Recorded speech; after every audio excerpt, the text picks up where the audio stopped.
Кырым-татар тарихы и Яна Хайтарма по-прежнему в репертуаре народных коллективов.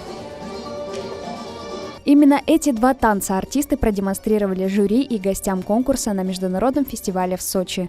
14 юных танцоров завоевали свою заслуженную победу.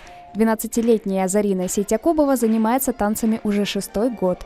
Участие в конкурсе вызвало у нее бурю эмоций. Мы очень волновались, сильно переживали, потому что это клиника в Сочи.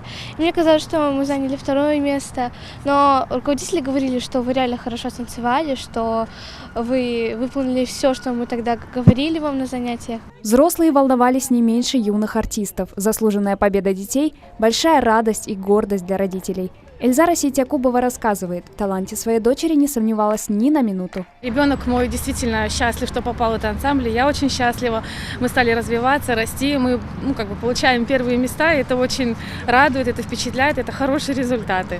Приятно наблюдать за успехами подопечных хореографов, которые вкладывают душу в каждое занятие. Готовились к выступлению долго, начиная, наверное, с января месяца. Как только нас пригласили на конкурс, сразу решили к нему готовиться и принимать участие. Мы хотели показать на конкурсе и красоту женского крымско-татарского танца, и мужского, и о том, что у нас бывает и медленная, красивая музыка, этномузыка, и хайтарма красивая, веселая, быстрая, зажигательная. Первое место, а также специальный диплом за сохранение национальных культур – итог мероприятия. Крымский коллектив получил возможность выступить на премии года «Артист-2021», которая состоится в Санкт-Петербурге уже в конце года. Акимия Сейдаметова, Максим Голубев, телеканал Милет, Симферополь.